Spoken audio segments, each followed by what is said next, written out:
Kerala sir 100% literacy sir.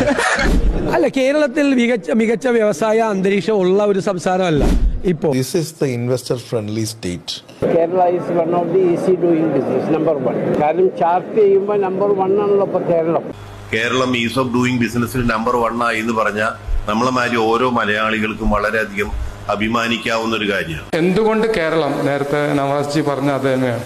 കാരണം നമ്മൾ മറ്റ് പല സ്റ്റേറ്റിലും മറ്റ് പല സൗകര്യങ്ങളുണ്ട് ഒക്കെ. ആ സൗകര്യങ്ങളൊക്കെ കിട്ടണമെങ്കിൽ അതിന് അതിൻ്റെതായിട്ടുള്ള വില കൊടുത്തെങ്കിൽ മാത്രമേ ആ സൗകര്യങ്ങളൊക്കെ കിട്ടൂ.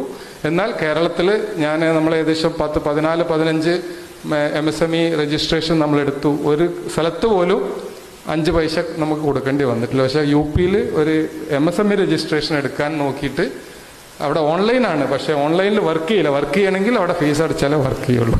എന്ത് ഫീസാണെന്ന് ഞാൻ പ്രത്യേകം പറയേണ്ടതില്ല. പലപ്പോഴായിട്ട് ഞാൻ കേട്ടിട്ടുള്ളൊരു കാര്യമാണ്, കേരളം എന്ന് പറയുന്ന ഒരു സംസ്ഥാനത്ത് it's not an investor friendly place. നമ്മൾ എന്ത് ബിസിനസ് കൊണ്ടുവരികയാണെങ്കിലും ബുദ്ധിമുട്ടാണ്. അത് എന്തും ആയിക്കൊള്ളട്ടെ, ഒട്ടും സപ്പോർട്ടീവ് ആയിട്ടുള്ള ഒരു എക്കോ സിസ്റ്റം അല്ല നമുക്കിവിടെ ഉള്ളതെന്ന്. നിങ്ങൾ ഈ കിംസ് ഇങ്ങോട്ട് കൊണ്ടുവരുമ്പോൾ അങ്ങനത്തെ എന്തെങ്കിലും ഒരു ഫീലിംഗോ? കേരളമാണ് ഏറ്റവും ഇൻവെസ്റ്റർ ഫ്രണ്ട്ലി ആയ സംസ്ഥാനം ഇന്ത്യയിൽ. This is the investor friendly state which you have all the places to explore. ഇനിയും ഇത് വലുതായിക്കൊണ്ടിരിക്കുകയാണ്. നെറിയുള്ളൊരു നേതാവുണ്ട്, കനിവുള്ളൊരു കരളതുമുണ്ട്.